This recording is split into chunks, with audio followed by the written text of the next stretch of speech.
Hi, ಎಲ್ಲರೂ ಹೇಗಿದ್ದೀರಾ? ಎಲ್ಲರೂ ಚೆನ್ನಾಗಿದ್ದೀರಾ ಅಂತ ಭಾವಿಸ್ತೀನಿ.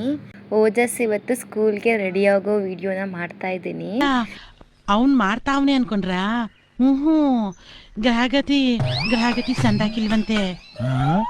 ಈ ಜ್ಯೇಷ್ಠ ಹೋಗಿ ಆಷಾಢ ಹೋಗಿ ಶ್ರಾವಣ ಬಂದ್ರೆ ಅವನ್ ತಾಪ ಬರ್ತಾನೆ ಅಂತ ಸಿದ್ಧಿ ಬುದ್ಧಿ ಜೋಯಿಸ್ರಿ ಹೇಳವ್ರೆ. ನಮ್ಮತ್ತೆ ಬೆಳಿಗ್ಗೆ ಟೈಮು ಪಾತ್ರೆ ಎಲ್ಲ ತೊಳೆದು ಕೊಟ್ಬಿಟ್ಟು ಹೋಗ್ತಾರೆ. ಅವ್ರ ಬಾಕ್ಸ್ಗೆಲ್ಲ ಹಾಕೊಂಡು ಹೋಗ್ತಾರೆ. ಸೊ ನನಗೆ ಸ್ವಲ್ಪ ಹೆಲ್ಪ್ ಆಗುತ್ತೆ. ಇನ್ನು ಮಿಕ್ಕಿದ ಕೆಲಸ ಎಲ್ಲ ನಾವು ಮಾಡ್ಕೊತೀವಿ. ಒಬ್ರಿಗೊಬ್ರು ಕೆಲಸ ಮಾಡ್ಕೊಳ್ಳೋದ್ರಿಂದನೇ ಕಷ್ಟ ಅನಿಸೋದಿಲ್ಲ. ಮಗನಿಗಂತೂ ಸ್ಕೂಲ್ಗೆ ಹೋಗೋ ಮೂಡೇ ಇಲ್ಲ. ನೋಡಿ, ಇನ್ನೂ ಅಳ್ತಾನೇ ಇದ್ದಾನೆ. ಎಷ್ಟು ಚಳಿ ಇದೆ. ಮಕ್ಕಳು ನಿಮಗೆ ಗೊತ್ತಲ್ವ, ನಮಗೆ ಎದೊಳೋದಕ್ಕಾಗೋದಿಲ್ಲ. ಇನ್ನು ಮಕ್ಕಳು ಕೇಳಬೇಕಾ, ನಿದ್ದೆ ಬರ್ತಾನೇ ಇರುತ್ತೆ. ಪಾಪ ಅವನು ಎಷ್ಟು ಟಯರ್ಡಾಗಿರ್ತಾನೆ ಅಂತ ಅಂದರೆ, ಬೆಳಿಗ್ಗೆ 6-6:30ಗೆ ಎದ್ದರೆ ಪಾಪ ಅವನು 7:30ಗೆ ಬಸ್ಸಲ್ಲೇ ಹೋಗೋದು. ನಮ್ಮ ಅತ್ತೆ ಜೊತೆ ವ್ಯಾನು ಆ ಥರ ಏನೂ ಮಾಡಿಲ್ಲ ನಾವು. ಹಾಗೆ ಅಲ್ಲಿ ಕರೆಕ್ಟಾಗಿ 8:40ಗೆ ಸ್ಕೂಲ್ ಹತ್ರ ಇರಬೇಕು. ಅಲ್ಲಿ ಬಿಟ್ಟು ಅವ್ರ ವರ್ಕ್ ಹತ್ರ ಹೋಗ್ತಾರೆ. ಅಲ್ಲಿ ಹೋದ್ಮೇಲೆ ನೆಕ್ಸ್ಟ್ ಒಂದು 3:40-3:45ಗೆ ಅವನಿಗೆ ಸ್ಕೂಲ್ ಬಿಡುತ್ತೆ. ಮತ್ತು ಅಲ್ಲಿಂದ ಪಿಕ್ ಮಾಡಿಕೊಂಡು ನಮ್ಮ ಅತ್ತೆ ಅವ್ರು ವರ್ಕ್ ಮಾಡೋ ಪ್ಲೇಸ್ಗೆ ಕರ್ಕೊಂಡು ಹೋಗ್ತಾರೆ. ಇನ್ನೂ ಅಲ್ಲೇ ಆಟ ಆಡ್ಕೊಂಡಿರ್ತಾನೆ. ಅವ್ರು ಬರೋ ಅಷ್ಟರಲ್ಲಿ 6 o'clock ಆಗುತ್ತೆ. ಪಾಪ ಬಂದು ಫ್ರೆಶ್ ಅಪ್ ಆಗಿ ಹೋಮ್ವರ್ಕ್ ಬರೆದು ಟಿ ವಿ ನೋಡಿಕೊಂಡು ಊಟ ಮಾಡಿ ಮಲ್ಕೊಳ್ಳೋದು ಅಷ್ಟೇ. ಪಾಪ ಈಗಿನ ಕಾಲದ ಮಕ್ಕಳಿಗೆ ಎಷ್ಟು ಕಷ್ಟ ಆಗುತ್ತಲ್ವ. ನಮ್ಮ ಥರ ಎಲ್ಲ ಆಚೆ ಹೋಗಿ ಆಟಾಡೋದಕ್ಕೆ ಬಿಡೋದೇ ಇಲ್ಲ ನಾವು. ಯಾಕಂದರೆ ಈಗಿನ ಕಾಲನೇ ಬೇರೆ, ಸೇಫ್ಟಿ ಇಲ್ಲ. ಮುಂಚೆ ಆ ಥರ ಇರಲಿಲ್ಲ. ಸ್ನಾನ ಮಾಡಿಸೋ ವಿಡಿಯೋ ಎಲ್ಲ ಕ್ಯಾಪ್ಚರ್ ಮಾಡೋಗಿಲ್ಲ. ಪಾಪ ಇನ್ನೂ ನಿದ್ದೆಲೇ ಇದ್ದಾನೆ. ಅವನಿಗೆ ಎದ್ದು ರೆಡಿ ಆಗೋದಕ್ಕೆ ಇಷ್ಟನೇ ಇಲ್ಲ, ಅಳ್ತಾ ಇದ್ದಾನೆ. ಅದಕ್ಕೇ ಅವ್ನು ನೋಡಿ ವಿಡಿಯೋ ಮಾಡ್ತಾ ಇರೋದನ್ನ ಬಂದ್ಬಿಟ್ಟು ನೋಡ್ತಾ ಕೂತಿದ್ದಾನೆ. ಒಂದು ಕೆಲಸ ಆಯಿತು. ನಿನ್ನೆ ಒಂದು ವಿಡಿಯೋ ಮಾಡಿದ್ನಲ್ಲ ನಾನು, ನಮ್ಮ ಅತ್ತೆ ಊರಿಗೆ ಹೋಗ್ತಾರೆ ಅಂತ ಅಂದ್ಬಿಟ್ಟು, ಆ ವಿಡಿಯೋದಲ್ಲಿ ಇವನು ಚಡ್ಡಿ ಹಾಕಿಲ್ಲ ಅಂತ ಅಂದ್ಬಿಟ್ಟು ನಾನೊಂದು ವಿಡಿಯೋ ಮಾಡಿದ್ನಲ್ಲ, ಎಷ್ಟು ದೊಡ್ಡ ಕೆಲಸ ಆಯಿತು ಅಂತ ಅಂದರೆ,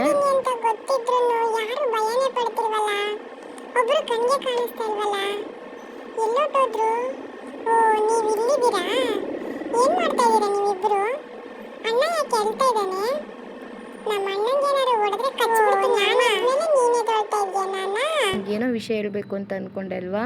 ನಿನ್ನೆ ಮಾಡಿರೋ ವಿಡಿಯೋದಲ್ಲಿ ಚಡ್ಡಿ ಹಾಕಿರಲಿಲ್ಲ. ಸೊ ಅದನ್ನು ವಿಡಿಯೋನ 2 ಸಲ ಬ್ಲಾಕ್ ಮಾಡಿದ್ದಾರೆ ಯೂಟ್ಯೂಬರು. ಅದಕ್ಕೇ ನನಗೆ ಸ್ವಲ್ಪ ಲೇಟ್ ಆಯಿತು ವಿಡಿಯೋ ಅಪ್ಲೋಡ್ ಮಾಡೋದಕ್ಕೆ. ಈ ವಿಡಿಯೋದಲ್ಲಿ ಅದಕ್ಕೆ ನಾನು ಸ್ನಾನ ಮಾಡಿಸೋದು, ಆ ಥರ ಬಟ್ಟೆ ಇಲ್ದಿರೋದು ವಿಡಿಯೋಸು ಯಾವುದೂ ಕೂಡ ಮಾಡಿಲ್ಲ. ಅದಂತೂ ಮಾಡೋಕ್ಕೆ ಹೋಗಬಾರ್ದು, ತುಂಬ ದೊಡ್ಡ ತಪ್ಪು ಅದು. ಎಷ್ಟು ಕಷ್ಟಪಟ್ಟು ಎಡಿಟಿಂಗ್ ವಿಡಿಯೋಸ್ ಎಲ್ಲ ಮಾಡಿರ್ತೀವಿ, ಬಟ್ 1 ಸೆಕೆಂಡಿಗೆ ಅದನ್ನು ರಿಜೆಕ್ಟ್ ಮಾಡ್ತಾರೆ. ಆ ಕೆಲಸ ಮಾತ್ರ ಮತ್ತೆ ನೆಕ್ಸ್ಟ್ ಟೈಮ್ ಮಾಡೋದಕ್ಕೆ ಹೋಗೋದಿಲ್ಲ. ಅದಕ್ಕೆ ಈ ವಿಡಿಯೋದಲ್ಲಿ ಆದಷ್ಟು ಕಟ್ ಮಾಡಿ. ಅವನಿಗೆ ಇವಾಗ ಫೋನ್ ಬೇಕು. ನೋಡಿ, ವಿಡಿಯೋ ಮಾಡ್ತಾಯಿದ್ರೆ ಬಂದ್ಬಿಟ್ಟು ಫೋನ್ ಎತ್ಕೊಂಡ. ಇವಾಗ ಇಬ್ಬರೂ ಹೋದ್ರು, ನಮ್ಮ ಅತ್ತೆ ಮತ್ತು ನನ್ನ ಮಗ ಇಬ್ಬರೂ ಹೋದರು. ಇನ್ನು ನನ್ನ ಚಿಕ್ಕ ಮಗನ್ನ ಎತ್ಕೊಂಡು ಸ್ವಲ್ಪ ಹೊತ್ತು ಅವ್ನಿಗೆ ಏನು ಬೇಕು ಬೇಡ ನೋಡಿಬಿಟ್ಟು ಮನೆ ಕ್ಲೀನಿಂಗ್ ಮಾಡ್ಕೊತಾ ಇದ್ದೀನಿ. ನೋಡಿ, ಅರ್ಜೆಂಟಲ್ಲಿ ಯಾವ ವಸ್ತು ಎಲ್ಲಿದೆ ಅಂತಲೇ ಗೊತ್ತಾಗೋದಿಲ್ಲ. ಮನೆಯೆಲ್ಲ ಹೆಂಗಾಗ್ಬಿಡುತ್ತೆ. ಮನೆ ಅಂದರೆ ಹಿಂಗೆ ಇರುತ್ತೆ, ಹೋಟೆಲ್ ಥರ ಅಂತೂ ಇಡೋದಕ್ಕಾಗೋದಿಲ್ಲ. ಮನೆ ಅಂದಮೇಲೆ, ಮಕ್ಕಳು ಅಂದಮೇಲೆ ಮನೆ ಹೀಗೆ ಇರುತ್ತೆ, ಫುಲ್ಲು ಗಜಿಬಿಜಿ. ಕ್ಲೀನ್ ಮಾಡಿ ನನ್ನ ಮಗಂದು ಇವಾಗ ಹಾಲು ಕುಡಿಯೋ ಟೈಮು. ಎದ್ದು ಬಂದ, ಒಂದು ಟೈಮ್ ಹಾಲು ಕೊಡ್ತೀವಿ.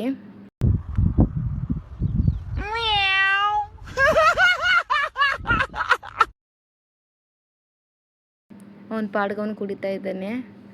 ನಮ್ಮ ಹಸ್ಬೆಂಡು ಬಂದರು, ವೀಡಿಯೋ ಮಾಡ್ತಾ ಇರೋದನ್ನ ನೋಡಿದರು. ಇವಾಗ ನಾವು ಕೂಡ ಟೀ ಕುಡಿಬೇಕು. ಟೀ ಕುಡಿದು ಸ್ನಾನ ಮಾಡಿಕೊಂಡು ಫ್ರೆಶ್ ಅಪ್ ಆಗಿ ಕೆಲ್ಸಕ್ಕೆ ಹೋಗಬೇಕು ಅಷ್ಟೇ. ನೋಡಿ ಎಷ್ಟು ಕೆಲಸ ಇರುತ್ತೆ ಹೋಗೋ ಅಷ್ಟರಲ್ಲಿ. ನೋಡಿ, ಹಾಲು ಕುಡಿಯೆ ಅಂತ ಹೇಳಿದ್ರೆ ಅವನು ಏನು ಕೆಲಸ ಮಾಡ್ತಾ ಇದ್ದಾನೆ ಗೊತ್ತಾ, ಮುಖದ ಮೇಲೆಲ್ಲ ಚೆಲ್ಕೊಂಡು ಕುಡಿಯೋದು. ಎಷ್ಟು ಕ್ಯೂಟಾಗಿರುತ್ತಲ್ವ ಮಕ್ಕಳು ಈ ಥರ ಎಲ್ಲ ಮಾಡೋದು. ಹಾಗೆ ಯಾರೆಲ್ಲ ಹೊಸದಾಗಿ ಈ ವಿಡಿಯೋನ ನೋಡ್ತಾ ಇದ್ದೀರಾ, ಪ್ಲೀಸ್ ಸಬ್ಸ್ಕ್ರೈಬ್ ಮಾಡ್ಕೊಳ್ಳಿ, ಕಮೆಂಟ್ ಮಾಡಿ, ಲೈಕ್ ಮಾಡಿ, ಶೇರ್ ಮಾಡಿ ಫ್ಯಾಮಿಲಿ ಫ್ರೆಂಡ್ಸ್ಗೆ. ಇನ್ನೂ ಹೆಚ್ಚು ವಿಡಿಯೋ ಮಾಡೋದಕ್ಕೆ ನಮಗೂ ಕೂಡ ಖುಷಿಯಾಗುತ್ತೆ. ಎಡಿಟಿಂಗ್ ಅಂದ ತಕ್ಷಣಕ್ಕೆ ಈಸಿ ಅಂತ ಅಂದ್ಕೋಬೇಡಿ. ಕೆಲಸಕ್ಕೂ ಹೋಗಿ ಫ್ಯಾಮಿಲಿನೂ ನೋಡಿಕೊಂಡು ವಿಡಿಯೋನು ಮಾಡಿಕೊಂಡು ಎಡಿಟಿಂಗ್ ಮಾಡೋದು ತುಂಬ ಕಷ್ಟ. ಸೊ ಎಲ್ಲ ನಿಮ್ಮ ಸಪೋರ್ಟ್ ಇದ್ರೇ ನಮಗೆ ಇದೆಲ್ಲ ಈಸಿ ಆಗುತ್ತೆ. ಪ್ಲೀಸ್ ಸಪೋರ್ಟ್ ಮಾಡಿ.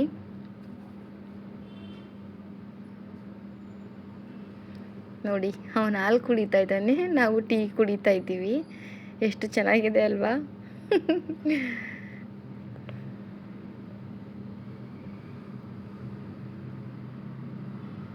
ಸ್ವಲ್ಪ ಹೊತ್ತು ಟೈಮು ಒಂದು 10-20 ಮಿನಿಟ್ಸ್ ಇರುತ್ತೆ.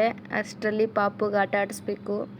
ಆಟ ಆಡಿಸ್ಬಿಟ್ಟು ನಾನು ಇನ್ನು ಹೋದರೆ ಬರೋದೇ ಸಂಜೆ ಆಗುತ್ತೆ. ಶಿಫ್ಟ್ ವೈಸ್ ನನಗೆ ಡಿಪೆಂಡ್ಸು.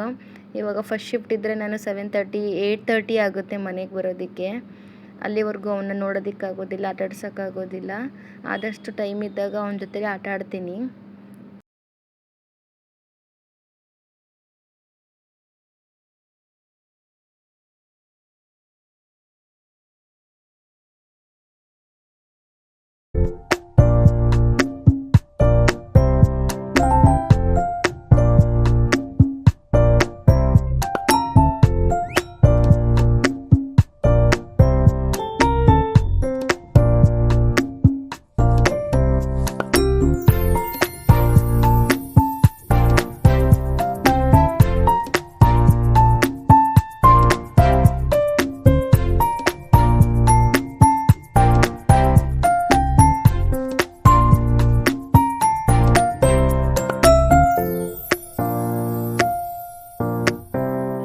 ಮಗು ಹತ್ರ ಒಬ್ರು ಯಾರಾದರೂ ಇರಲೇಬೇಕು. ಇಲ್ಲಾಂತಂದರೆ ಸಿಕ್ಕಿದ್ನ ಬಾಯಿಗೆ ಹಾಕ್ಕೊಂಡು ಬಿಡ್ತಾನೆ, ಇಲ್ಲಾಂದರೆ ಬಿದ್ದೋಗ್ಬಿಡ್ತಾನೆ. ಅದೇ ಕಾರಣಕ್ಕೆ ನಮ್ಮ ಹಸ್ಬೆಂಡೇ ಮನೆ ಕಸ ಎಲ್ಲ ಗುಡಿಸ್ಕೊಡ್ತಾ ಇದ್ದಾರೆ. ನಾನು ಅವನ ಹತ್ರ ಕೂತ್ಕೊಂಡಿದ್ದೆ, ಹಾಗೆ ಚಿಕ್ಕ ವಿಡಿಯೋ ಕೂಡ ಮಾಡಿಕೊಂಡೆ. ಗಂಡ ಹೆಂಡ್ತಿ ಅಂತ ಅಂದಮೇಲೆ ಒಬ್ರಿಗೊಬ್ರು ಆಗಲೇಬೇಕು. ಒಬ್ಬರ ಮೇಲೇ ಡಿಪೆಂಡ್ ಆಗಬಾರ್ದು. ಇವಾಗ ಹೆಣ್ಣು ಅಂದ ತಕ್ಷಣಕ್ಕೆ, ಹೆಂಡ್ತಿ ಅಂದ ತಕ್ಷಣಕ್ಕೆ ಮನೆ ಕೆಲಸ ಎಲ್ಲ ಅವರೇ ಮಾಡಬೇಕು, ಮಕ್ಕಳೂ ಅವರೇ ನೋಡ್ಕೋಬೇಕು ಅಂದರೆ ತುಂಬ ಕಷ್ಟ ಆಗುತ್ತೆ. ಈ ವಿಷಯದಲ್ಲಿ ನಾನು ತುಂಬ ಪುಣ್ಯ ಮಾಡಿದ್ದೀನಿ. ಯಾಕಂತ ಅಂದರೆ ಅಡುಗೆ ಎಲ್ಲ ಮಾಡಿಕೊಡ್ತಾರೆ, ಮನೆ ಕೆಲಸ ಎಲ್ಲ ಮಾಡಿಕೊಡ್ತಾರೆ. ಈ ವಿಡಿಯೋನ ಇಲ್ಲಿಗೆ ಎಂಡ್ ಮಾಡ್ತಾ ಇದ್ದೀನಿ. ನಾಳೆ ಇನ್ನೊಂದು ವಿಡಿಯೋದಲ್ಲಿ ಸಿಗೋಣ. ಬಾಯ್, ಲವ್ ಯು ಆಲ್.